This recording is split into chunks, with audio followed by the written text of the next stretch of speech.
Chapter 61, Before the Storm. Before the storm.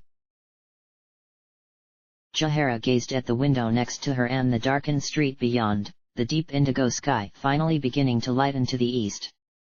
She knew all seasons had their place and purpose in the greater balance, but for all that, she did not have the same affinity with winter as she did the others.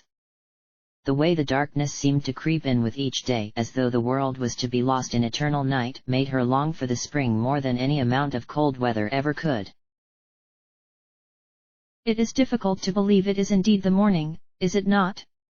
came a voice before her and she turned back to see Cerned. The man sat across the table from her as they shared an early breakfast in the common room of the coronet. "Look!" he smiled, turning his gaze to the window as hers had been. "Even the moon defies it." Jahara followed his hand to the waning orb that still hung, bright and pale in the skies above them, the woman sending him a smile as she returned her attention back to the table and the basket of warm bread rolls the maid had just set upon it. Cerned had offered the previous day to be the one to deliver their ill-fated tome to Mekrath, since he was the only one of their company whom the mage would not recognize, and she had volunteered to attend with him. The map Herr Dallas had stolen actually had the details of an alternative entrance into Mekrath's stronghold on the reverse, so at least they would not have to trudge through the sewers to meet him. Jahara reached out to take a roll from the basket before her, parting it easily with her thumb and spreading it with butter. If she was honest, there was really no reason for them to be leaving so early anyway, but this book felt like a curse and she wanted it out of their possession and this whole episode behind them as soon as possible, especially when their greatest trial was the one yet to be faced.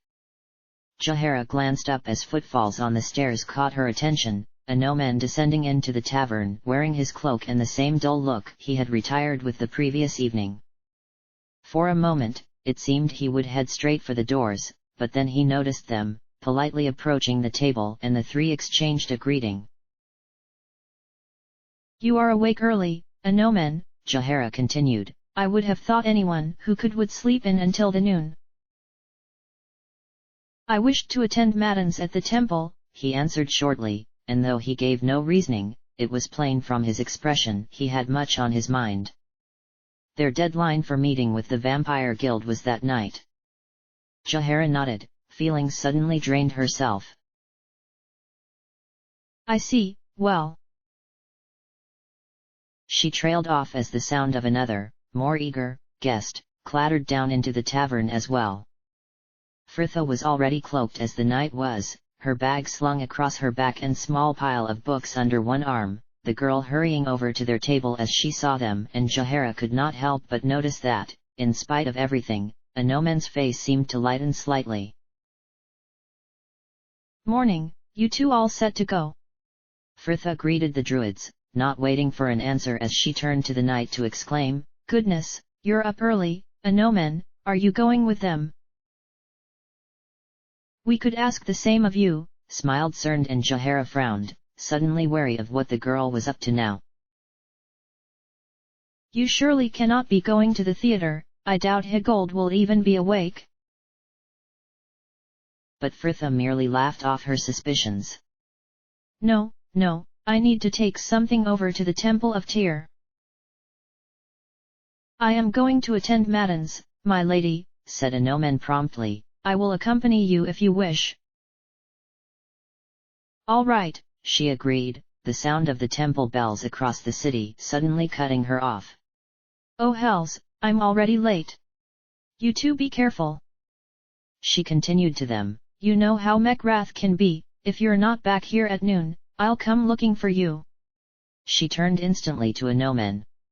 "Right, shall we set off?" "Fritha, you cannot go out without any breakfast," Jahara cut in quickly. "Who says I am?" Fritha grinned, brandishing a neatly buttered roll at her and skipping through the door just as Jahara glanced down to find her own plate empty. "That girl!" Cerned just laughed.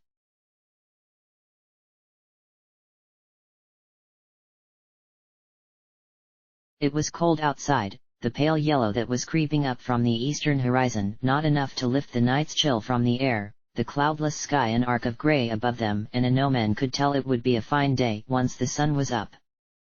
He and Fritha set off along the street in companionable silence, and he watched the lamplighters as they passed them, the men working in pairs on either side of the street, putting out the street lamps in anticipation of the dawn. It would have been easier if the lamps had been magical rather than mere oil lamps, cities smaller than Athkatla employing magic thusly, though such would be impossible there, the cowled wizards breeding such fear of the thing only to strengthen their own position. They were a power unto themselves and the root of more than a few troubles in that city. Cold though it was, the air was bracing too, a soothing balm for his hot tired eyes, and Anoman found himself rousing as they walked, though Fritha was plainly not feeling the affects yet, the girl yawning into her sleeve and nearly dropping her books in the process. "Here, my lady, let me carry those for you." "All right, but just for a moment," Fritha added sternly, letting him take them from her while she tore the roll she had stolen from Jahara's plate in two. "There, swap," she said with a smile, offering him a half, the man reluctantly relinquishing the books back to her in the trade, and they continued on their path, eating the warm fragrant bread as they walked in silence until Anoman's curiosity finally got the better of him. "So, what is it you need to deliver to the temple, my lady? I could have taken it there for you had I known." But Fritha just smiled. "Oh, no, Anoman, it is a chore I take pleasure in, well, as much as you can this early in the morning," she laughed. "When I was speaking to Don Master Creel yesterday, he mentioned he had heard from Minsk that one of our company had joined the Ilmateran orphanage just north of Trade Meet. He told me that a company of priests and temple guards from the churches of Ilmater and Tyr are heading up there with supplies before the winter sets in, a few staying there over the colder months as to better protect them. They plan to set out this morning, so I spoke to Father Fullion at the temple of Ilmater yesterday, who is heading the mission, and he agreed to take something for Nalia with him." So that was where she had disappeared off to the afternoon before. "Oh, that is most kind of him to agree," said Anoman after a moment, feeling strange talking about the girl after so long, though Fritha did not seem to notice in her sudden eagerness. "Wasn't it? I've written her a letter telling her what we've been up to, and I'm sending her some hazelnuts, for she always liked those, and half of that cake of soap you bought for me, and some more embroidery silks, for I don't know how often she will be able to get to Trade Meet nowadays, or even if she's an allowance for such things anymore. Oh, and this." She drew a small blue-bound volume from her bag with some difficulty, smiling gently as her eyes traveled the cover before she passed it to him. "It was the one we were reading together when she first left. I've only just been able to bring myself to start reading it again. I finally finished it last night, now it's her turn." Anoman took it from her with little else to do bar open it and there on the flyleaf in a simple scrolling hand. "Though many leagues may part us, take heart, the same moon still hangs above us both." He recognized the line as being from Tacitus and Penelope, that ancient drama of the exiled Solitaire and his constant love, and Anoman swallowed, feeling uncomfortable as he handed it back to her, the girl pushing it carefully back into her bag, continuing brightly. "The ending was quite good, if rather predictable. The assassin, Neerath, died, of course." She paused, looking for a moment disappointed. "All the people I like seem to die." "Characters, my lady, surely you mean characters." She glanced to him, seemingly bemused. "Yes, of course, that was what I said, wasn't it?" Anoman frowned, but said no more, pointing instead to the small stack of books under her arm that she had so insisted upon carrying. "And what of those ones, my lady? Are you intending to send those to Nalia as well?" "These? No, she has already read these ones." "What do you intend for them then?" Fritha shrugged indifferently. Oh, I'll probably just donate them to the Temple of Ogma. He took the top one from the pile in her arms, reading the cover with raised eyebrows. A Knight in Shining Armor. Fritha laughed. Knowledge is knowledge. Anomen sighed, placing it back on the pile. How can you read that rubbish? Well, some of them, like this one I'm sending to Nalia, are quite good. The others, well, they're good for a laugh at least, and if they're that bad I just skip pages. She laughed and Anomen smiled, drawing them back to their conversation from earlier. You have been reading much lately by the sound of things, though I am surprised you could read anything last night, my lady. I must admit to being exhausted and you had had no rest the night before either. Fritha shrugged. No, I suppose not. But I have been finding it harder to sleep of late, the silence of my bed leaves too much room to think. You have been thinking on tonight's meeting, he confirmed, and she nodded, unusually open for once as she answered. Yes, I was.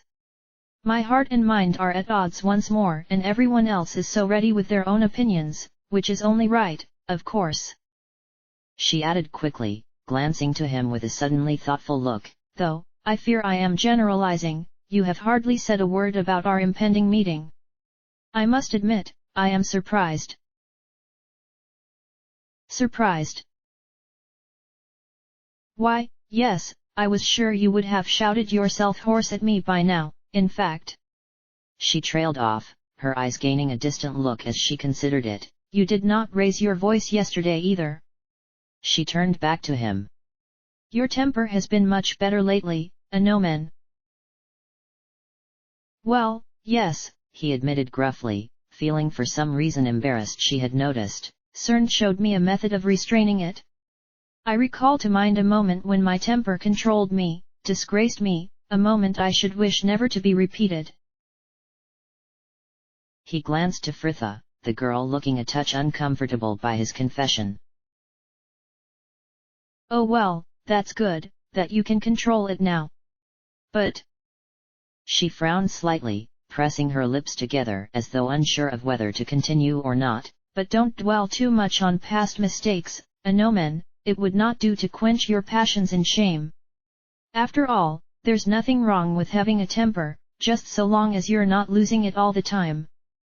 She laughed, hefting the books in her arms as she glanced back to their path, the pair having reached the edge of the temple district by now, the huge church to Helm but a few paces away. Well, here we are, oh, and the bell for matins. Say a prayer for me, won't you? He swallowed dryly. Always. Fritha stared up at him, the glimmer of another frown just lingering behind her eyes, when she smiled and it was gone. I'll see you back at the inn, Anomen. Fritha continued along the path, still feeling his eyes on her back and not wanting to turn around to confirm it. A heavy sense of guilt was pressing on her as she considered Anomen's last few days and the meeting that had been hanging over them all. The others had made it so much easier with their opposition, the girl using their sullen looks and heavy silences to spur her on her path. But Anomen had said nothing, just sadly borne the weight of his decision alone. Fritha sighed.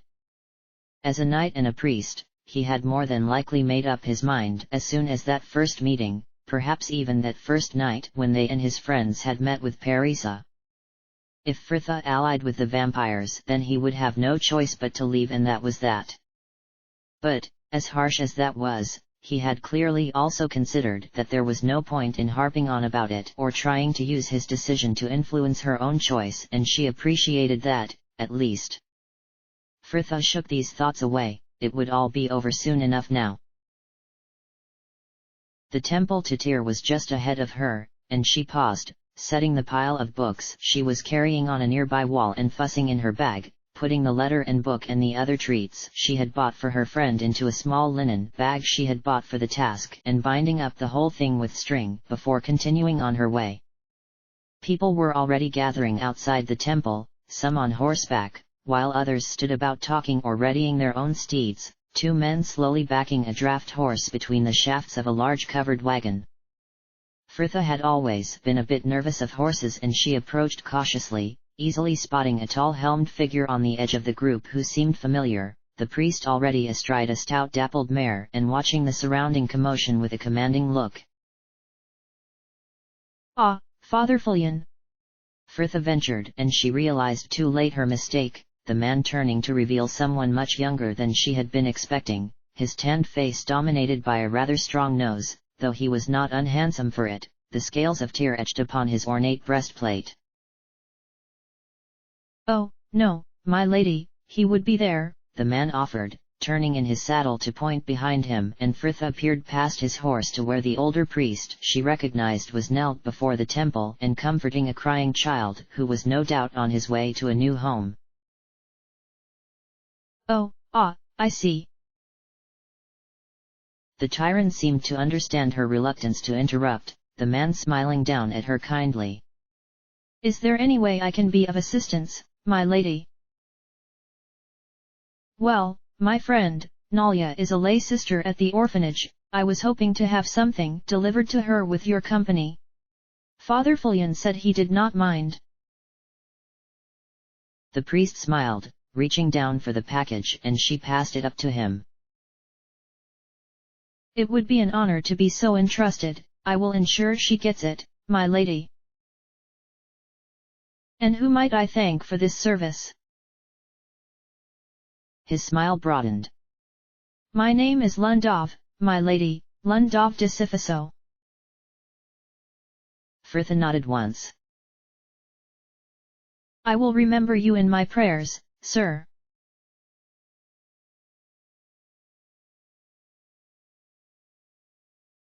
It was noon, the sunlight that poured through the grimy windows making even the common room of the coronet pleasant and welcoming as the group took tea and made plans for what was left of the day. Jahara and Cerned had just arrived back from their delivery to Mekrath, the table they arrived to already full of noise and laughter, Frithha having roused Minsk, Herdalis and Eri when she had arrived back from her errands, and Anomen was the only one of their party still absent, his prayers clearly taking longer than anyone had anticipated. "So, was Mekrath pleased with his book?"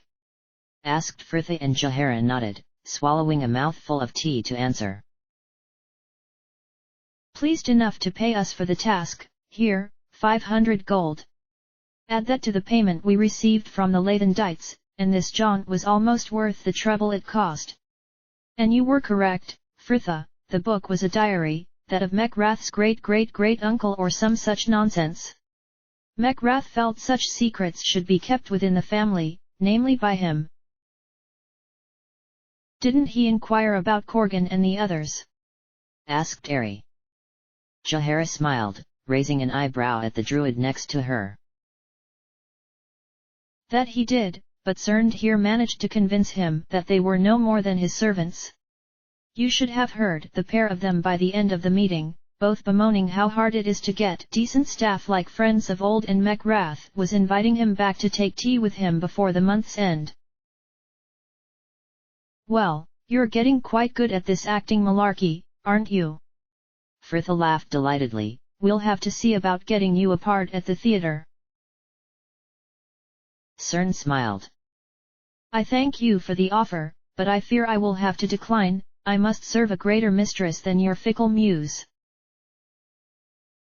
"Now, that is no way to talk of Higold," quipped Herdalis, Cern turning to Frithha to ask, "So what are our plans for the rest of our day?"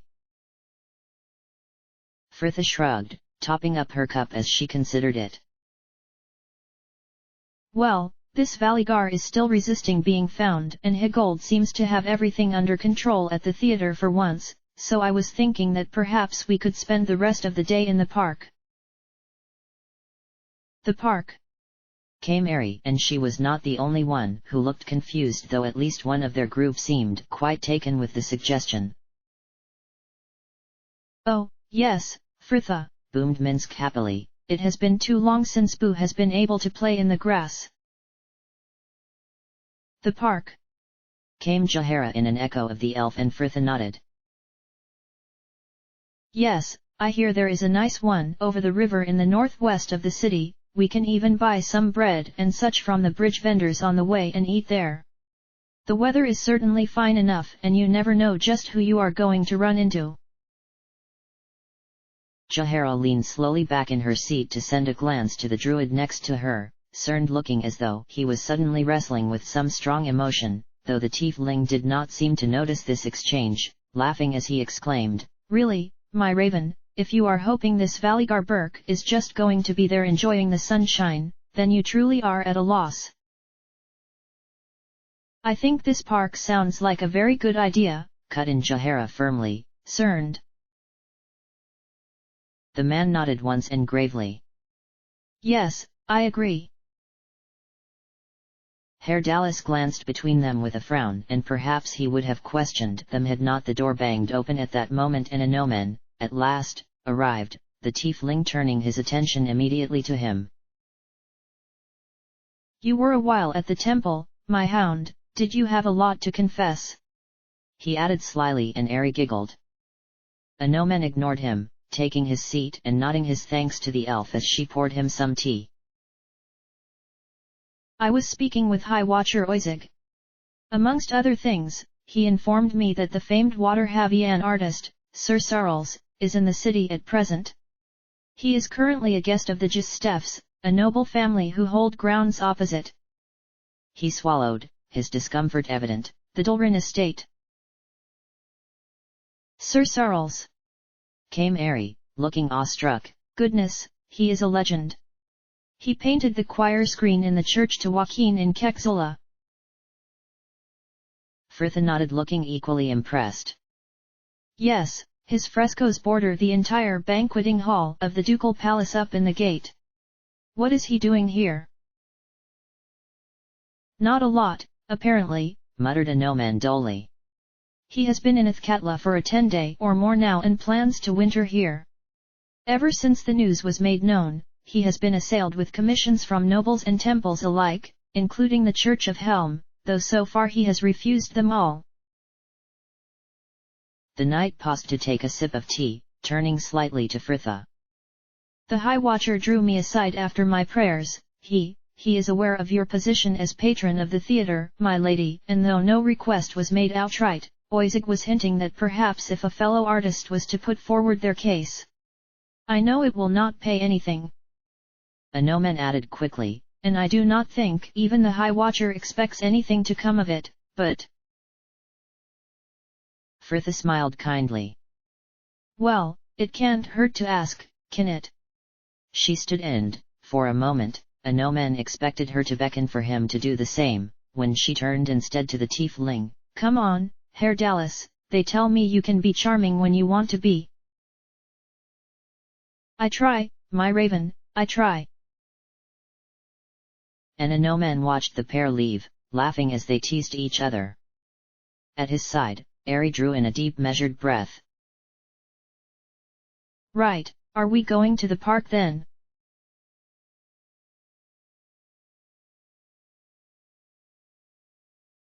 Fritha gazed up at the pale blue sky, billowing clouds rushing overhead with a speed that looked almost unnatural, the sun bright even if there was still a coolness to the air, as she and Herr Dallas made their way through the wide tree-lined streets of the north of the city.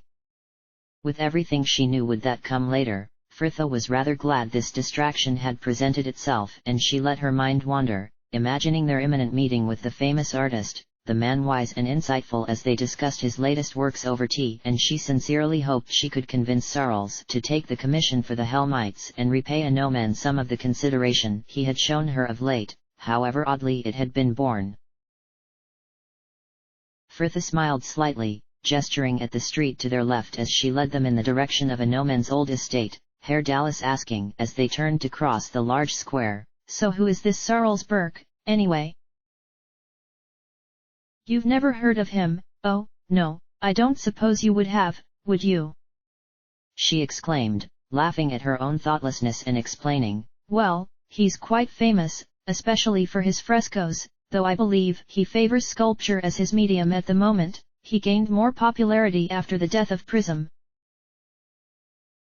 Prism? Fritha nodded earnestly. Yes, now he really was famous. He painted the ceiling at the temple to Lathander in Bergost, and he has made several famous sculptures, the last one of Elsheim, one of the elven queens, who was said to favor his works. I suppose you could say it was that one that ended him really. Ended him? Herr Dallas repeated, frowning. The piece was not well received. Oh no, but he did not survive long after it was finished. He is dead? How is that ill-fated occurrence linked to this statue? Fritha paused a moment, wondering how to explain it. Well, he stole some rather precious emeralds to use for the eyes of his piece and then went gallivanting off into the foothills of the Cloud Peak Mountains to carve his work onto an actual cliff face. To be honest, I think he had gone a bit peculiar, perhaps something to do with all the lead in the paint. She glanced up to find Herr Dallas watching her, still frowning as he asked, "You seem to know much of this, are you a fan of his?" Not exactly, it's just, well, we were there. We were in the mountains hunting winter wolves so we could raise much needed funds from their pelts. In the meantime, the bounty hunter Grey Wolf had been dispatched to retrieve the stolen emeralds and kill the thief, and we all sort of ran into each other. We tried to stop Grey Wolf, but a fight broke out and Grey Wolf was killed along with Prism. We buried him under his final work, the poor man. Fritha sighed, a shadow falling over them as clouds raced across the sun. It was all quite sad really. Very needless. Ah, we're here. They had passed the gate to the Dulrin estate a few paces back, the girl halting at the next, the large ornate gateway set on the opposite side of the street, the guards letting them pass after a few questions, and they were soon walking along the wide gravel path that ran along the edge of the house. Fritha let her eyes run over the neat grey building, a rarity among the houses of that district in that it was not surrounded by sprawling gardens, though from the size of the property, Fritha guessed it likely incorporated a few within its structure. She presented herself to the servant who opened the door as patron of the Bridge District Theatre, the girl clearly not the first visitor the artist had received, and the servant led them along a few corridors into the heart without another question, bidding them wait at a curtained doorway as he went ahead to announce them. Oh, not more fans come begging for an audience, someone sighed quite audibly beyond the weight of dark green brocade, as though another would be the death of him. Herr Dallas shot her a dark look in the gloom of the hallway, and Fritha had a sudden suspicion that her plans of tea and talk might have been a touch premature. The voice of the servant, quiet and conciliatory. No, my lord, they are actually here from the theatre in Bridge District, it is their lady patron. Another dramatic sigh. Oh, very well, send them in.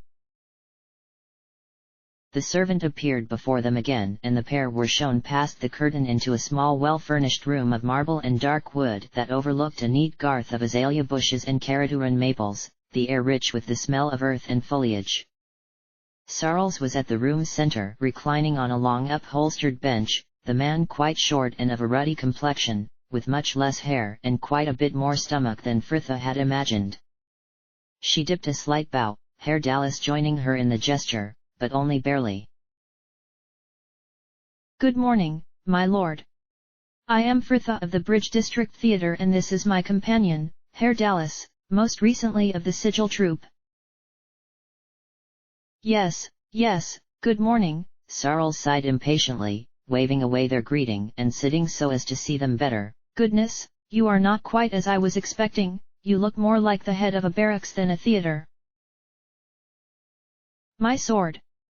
Fritha confirmed, glancing to Herr Dallas with the slightest of smiles. The sages say it is better to be safe than sorry. My lord, I am here to personally invite you to the opening night of our latest production, The Sorcerer's Bane. Shall I have some tickets sent to your lodgings? Sarl sighed and nodded, laying back down and helping himself to a grape from the large bowl of fruit on the table next to him. Yes, do, though I will have to check my diary and see if I am still available nearer the time. Frithha dipped her head in acquiescence. Of course, I understand. Who knows what masterpiece you will be working on by then? Humph, nothing I would hope, the artist muttered sourly. I am here on holiday as everyone seems all too willing to ignore. Well, yes, Frithha agreed, all hopes of convincing him to take the Helmites commission quickly fading from sight. But who can say when inspiration will strike? Surely, if someone was to offer you the opportunity to work for a patron of such power and influence. Oh, I knew it, Sarls interrupted with a theatrical sigh. You are another emissary from one of those blasted temples, aren't you? Frithha frowned slightly, but could not refute it. Why would you assume? Because the nobles that come begging at least have the sense to bring gifts. Frithha would have very much liked to have reminded him that she had in fact brought a gift, but Herr Dallas looked as though he would have liked to say that and possibly a lot more, and Frithha continued hastily. My lord, I am sent by the Church of... Oh, don't bother telling me which one, I hardly care, Sarls cut in with a snort, smiling slightly as though amused he could get away with such rudeness. Frithha mouthed a moment, rather taken aback, though Herr Dallas was not so afflicted. You will not even hear the offer? He demanded, Sarls clearly missing the tiefling's tone as he laughed airily. What onto can they expect to offer to induce me to such a task? I have enough coin accumulated now for several lifetimes and am famed and celebrated as an artist the land over. Frithha had thought, and perhaps naively, that the mere opportunity to create something, especially something that would be placed on such prominent display, would be enough. Most other artists seemed to view the fame and riches as just a pleasant side effect of their work. Sarl sighed again and deeply, sending her an indulgent look. Well, since I cannot seem to escape you and your brethren, I will take your commission. Frithha felt her heart swell. Oh, thank. If he cut in firmly, you can provide the requirement of my medium. He paused for effect. 200 pounds of pure illithium. Frithha blinked a moment, wondering if she had heard correctly. Sorry. Illithium was one of the rarest metals she knew of. To get even a quarter of what he had asked for would have been a feat. He was just toying with them. Sarl smiled at her, shaking his head as he helped himself to another grape, and Frithha felt her jaw clench, hot bile beginning to rise in her stomach. She closed her eyes, trying to focus on the sound of her heartbeat as Sarl's condescending tones rang through her head. You people really do not understand, do you? I am an artist. The medium I choose is a reflection of my soul. Why should I just employ simple wood or stone as all the others? I am sure if your patron is as great and influential as you say, it will not be a problem.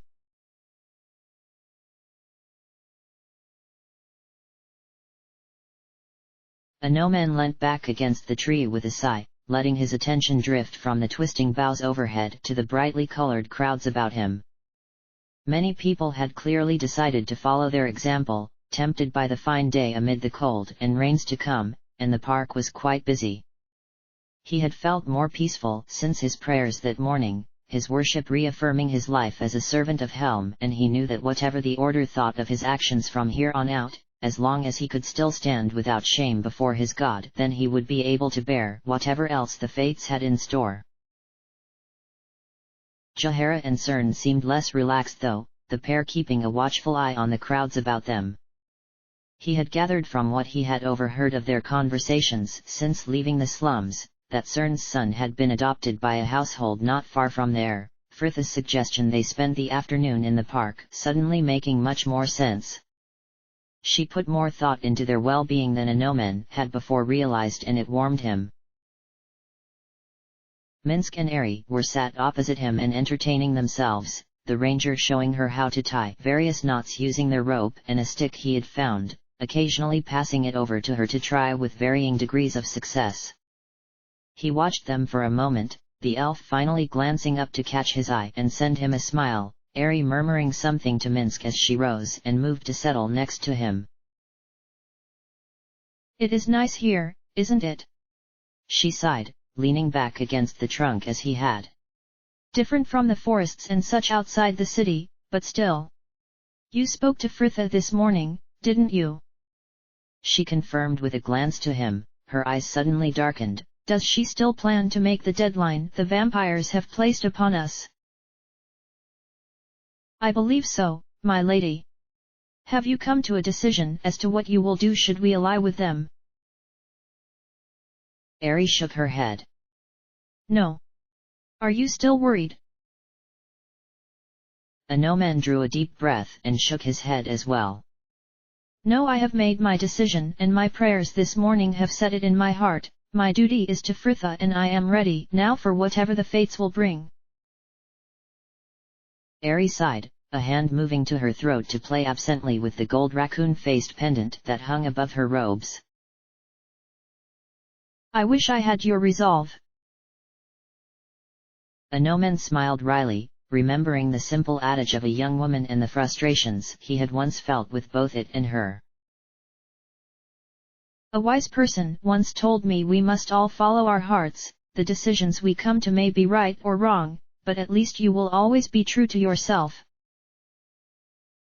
"Ah, you are returned," called Jahara, and he glanced up to see Fritha and Haerdalis approaching, the pair smiling, though he thought Fritha's held a melancholy air, and Anomen realized they may not have met with success. "So, how went your meeting?" continued the druid, though Fritha let her gaze fall instead to him. "It is arranged, Anomen. Sarles will consult with the temple about the materials he will need and his fees within the 10-day. Anomen blinked, hardly able to believe it. "He agreed to work for Helm? But he refused all others." Fritha merely shrugged, dropping to sit next to Jahara, though Haerdalis remained on his feet, the man beaming down at her like some doting father. "Ah, our raven managed to convince that Sarles Burke, oh, that you could have seen her, my birds, she was magnificent. She called him a self-absorbed amateur for a start." "You called him what?" exclaimed Jahara. Fritha laughed weakly, looking rather embarrassed and pulling her knees up to her chest as though to unconsciously shield herself from their stares. "Well, he really riled me, the silly prima donna, sat there stuffing his face and going on about art as though he was the only one with any sensibility of it." "Oh, that you could have been there with us, my birds," Haerdalis continued gleefully. "She was as mild as a partridge until Sarles mentioned the requirement of his medium, 200 pounds of pure illithium." Anomen frowned. "But that is an impossible task. I'll warrant there isn't that much in the whole of Athkatla." "Exactly, my hound." It seemed Sarles did not want his leave disturbing, and it was then Fritha rose, the fires of Gehenna blazing in her eyes, and spoke in a tongue of raw anger. Fritha was still giggling, but she had even sunk lower where she sat and hidden her face in her folded arms, her forehead a stunning shade of pink as the bard continued.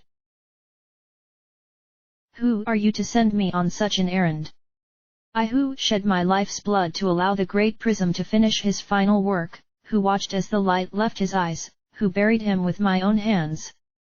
To call you an artist is an insult to any man or woman will a spark of creation in their souls.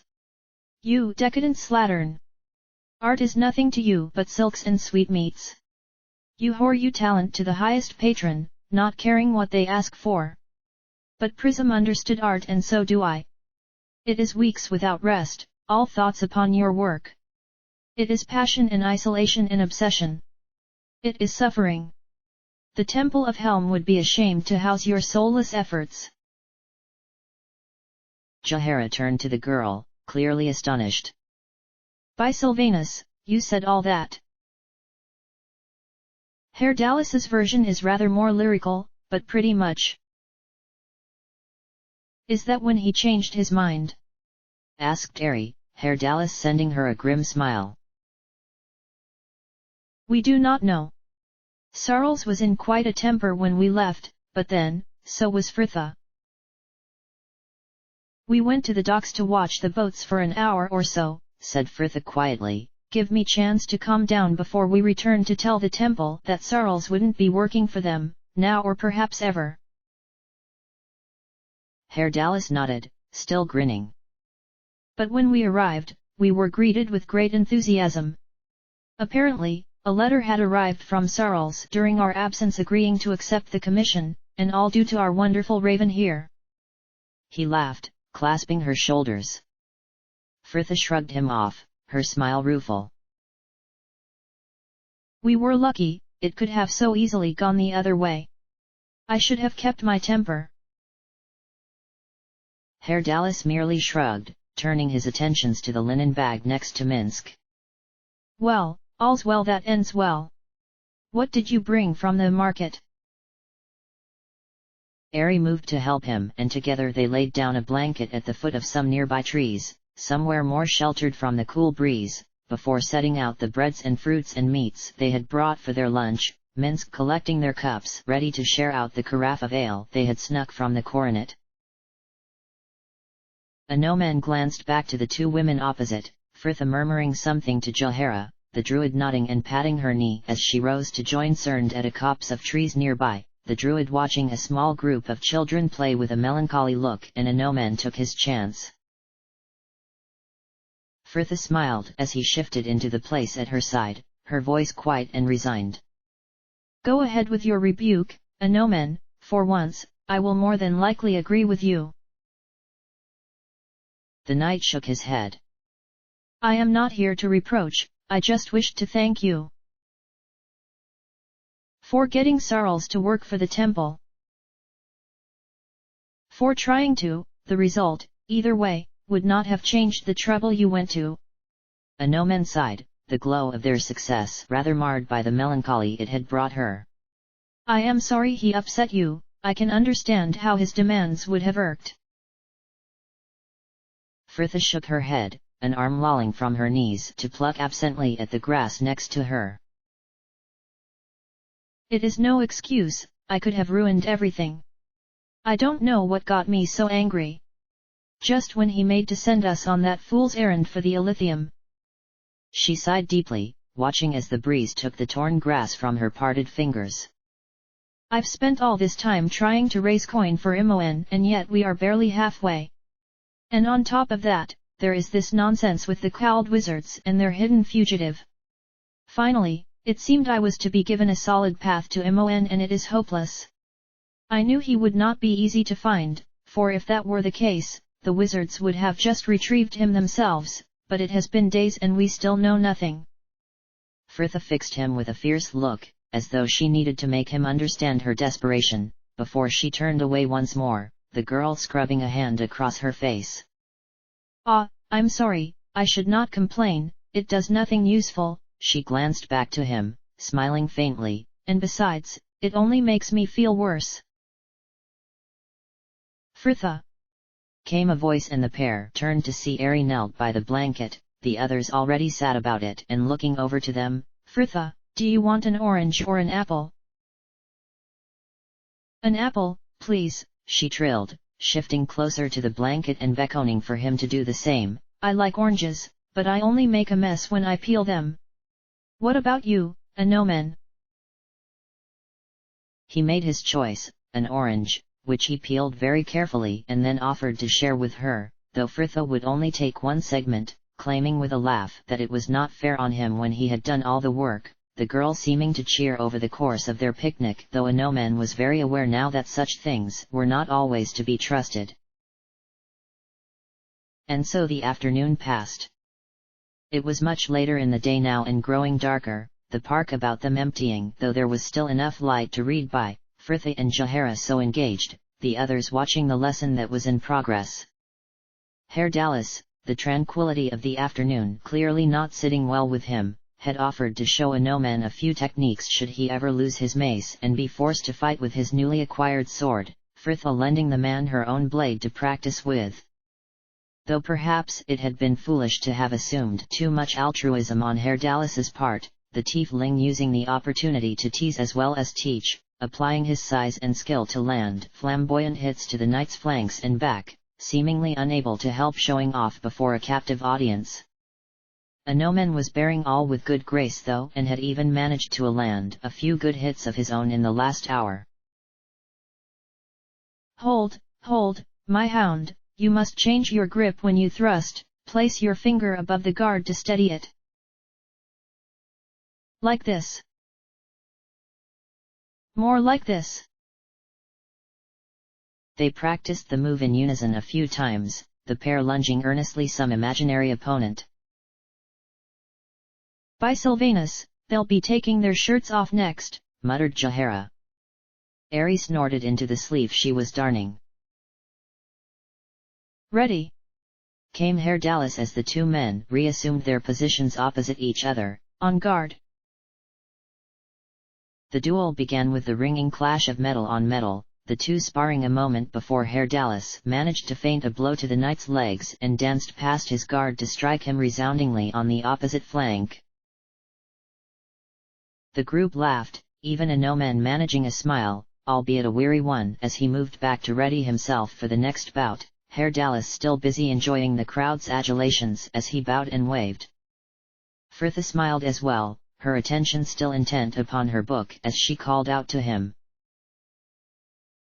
Now, Herr Dallas, don't make me come up there and thrash you. The bard turned to her, seemingly delighted with this interruption. Thrash me? Ha!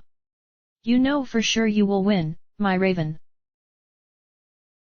Of course, I will, I intend to cheat. Herr Dallas laughed warmly. Then it would be a victory well deserved. Come, my raven, we should have a duel, entertain the good citizens of Athkatla. He glanced slyly to the man at his side, and perhaps a wager to make things interesting? I know, the loser must give the winner a kiss. Anoman flushed, Ares suddenly looking a whole lot less amused as well, but Frithia merely laughed and turned another page. If we're going to bet, at least make it something I'd want to win. Besides, she glanced up to deliver what would have no doubt been a verbal coup de grace when something behind him caught her eye. An open carriage had stopped nearby on the western edge of the park, a man of late years stepping from it with an agility that belied his age, something familiar about the neat grey hair and stern-lined face, and Frithia realized it was the same man they had seen leaving the Durrell estate a few days ago. He was reaching back into the carriage, taking a small dark-haired boy from his nurse as the woman herself descended, the child handed back to her as soon as her feet were on the cobbles, their voices drifting over to them on the still air. Do not take him far, the man directed. You know I've to be back at the house for the sundown. The nurse nodded respectfully. No, my lord, we won't be long, will we, my poppet? She cooed to her ward, jogging the child slightly in her arms before setting him gently down next to her, the boy clinging to her skirts as he found his feet. Cerned was transfixed. Is that him? The druid was almost to his feet when Jahara grabbed his collar and wrenched him back down to the grass, Frithia already up and quickly unbuckling her empty scabbard. Come on, Ari. The pair linked arms and were off, casually strolling through the park, just two friends taking a walk before dinner, the girls following the nearby path in opposite direction, through the small grove of trees they had settled in and around the ornamental pond to meet the woman all by chance on the far side of the park. Good afternoon, madam, Frithia nodded politely, suddenly stopping as she noticed the young boy stood unsteadily at her side, Oh, what a dear child! Is he not, my lady? The nurse clucked, glowing with pride as she picked up her charge to settle him on her hip. Come now, my poppet, come and say hello to the nice young ladies. The boy gurgled at them and shyly turned to hide his face in the woman's neck. Frithia smiled, not having to put much acting into her delight as he watched them curiously from under an untidy mop of dark curls. Such a handsome boy, came Ari quietly, her ingenuous manner well disguising the cunning of her words. I'm sure he will grow into a fine man, he has your eyes, I think. Oh, aren't you a dear? The nurse chuckled. He is not mine, my lady, I am but his nurse. His father is a gentleman, see he is stood there by the carriage. She continued, turning to point behind her to the edge of the park where the man himself stood, frowning as he spoke to the driver. Such a kind master, the woman sighed, turning back to them with a smile. And he thinks the world of this little one. Doesn't he, my pet? She jogged the boy in her arms again, the child giggling, reaching up to tug at the frill on her mob cap. And what have you two found? Came a mellow voice behind them, both girls turning to see Cern stood there, the serenity of his face a mask that could not hide the intensity to his eyes.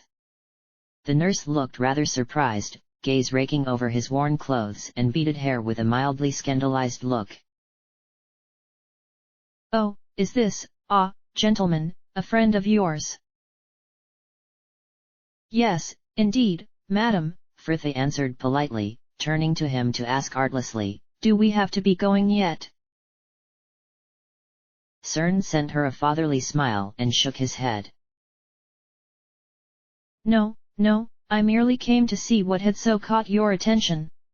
His gaze shifted to the boy in her arms, the smile lingering as he continued, and now it is clear to me. Are you not both a little young to be getting broody, though I can see why it may be more tempting a prospect when one comes upon so well-behaved a child.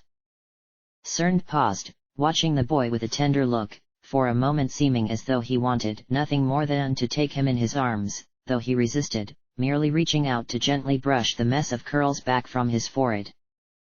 Might I inquire as to his name, madam? The nurse beamed. Why, of course, sir. He's named Asdale for his late mother's father, and a better-behaved babby a nurse could not have asked for. Why, hardly a year old, and I do not hear a peep out of him once he is put to bed. A presence behind cut her off, the woman half turning as the frowning visage of Daryl appeared at her shoulder, Asdale instantly beginning to fret, arms outstretched towards the man. Edith, what is the delay here? He demanded impatiently, gaze shifting to them to finally notice Cern, Daryl's eyes not leaving him as he commanded sharply, Edith, take Asdale back to the carriage now. I shall return in a moment. The nurse frowned, sending them a bewildered look as she readjusted the struggling child in her arms and quickly bundled him away, Daryl turning to Cern with a cold look. You were Gallia's husband, I recognize you from the promenade and that pottery you both ran before you saw fit to desert her. I did not. Cern exclaimed, but the man cut dead his indignation. I do not care to hear your excuses, why are you here bothering my servants? Cern frowned, calm once more though there was a definite edge to his tone. That child, he is my son. No, he is my son, Daryl corrected firmly, as per the laws of this city. You forfeited your rights to him when you left his mother. Cern's breathing had quickened, his desperation mounting. I did not know she was with child.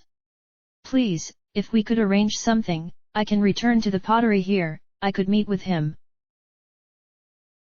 Daryl halted his pleas with a determined shake of his head. No, I do not think that will be possible. He is of my blood, cried Cern, but the man remained unmoved, merely gazing back at him with a cool impassible eyes. Yes, but he is of my house. The law of this city saw to place him in my care after the death of his mother, and that is the end of it. It would be too confusing for him to grow up knowing two men as father. No, my decision in this is made. Daryl affirmed with a curt nod. I would ask that you do not try to meet either of us again. Good day. And with that, he turned on his heel and walked swiftly back to his carriage. Cern stood unmoving and silent as he stared after him. Frithla glanced to Eri, seeing her own awkward uncertainty in the elf's face, neither of them sure what to do, though the decision was not left to them in the end. Cern turning of his own accord, and together the three trudged back to the others, Jaehaera and Cern disappearing soon after, and Frithla was not long with them either. She had an appointment over at the council building to see Tolgerias and report on their progress in the search for Valigar, or lack thereof, the girl returning an hour later more than a little disheartened. Apparently, Tolgerias's promises of Imoen's return were becoming more fervent, and it was as the sun was finally setting that Jaehaera and Cern returned as well, both druids pale and taciturn, Cern's worn face grey with misery. Inomen sighed inwardly, such a day of successes and disappointments, and yet the worst was still to face. He glanced to Frithla. The girl sat on her cloak, hunched over as she played with her bootlaces and looking cold and shivery now the dusk was drawing in, though whether from the coolness to the air or something else he could not tell. Well, she sighed eventually, her voice sounding loud in the silence they had been sat in, her gaze upon the sky as she heaved herself up from the grass. It's almost time and I shouldn't keep Bodhi waiting. I'll see you lot, Inomen. She questioned as he stood as well. I would not have you attend at all, but if you are going, then you will not go alone. Frithla blinked, clearly stunned, but it could not hide the faint smile that was twitching at her lips. Oh, right. Well, I suppose we'll. Ah, not so fast, my raven, sang Herr Dallas, springing up on her other side. You cannot be rid of this sparrow so easily. Frithla openly laughed that time. Did I ever doubt it? Jaehaera shook her head, heaving herself to her feet as well, Cern and Minsk not a moment behind her. Well, I can only hope you understand what you are doing. Boo is sure she is, young Frithla has never led us wrong before. Frithla was smiling, warm and yet rueful, as she let her gaze travel those stood about her, the group complete bar one. Eri sighed audibly from the grass beneath them and finally stood. Just because I'm coming doesn't mean I agree with this. Frithla nodded once. Duly noted. Well, she continued, fastening her cloak about her shoulders and still looking rather amazed, I just hope they've got enough chairs. End of chapter.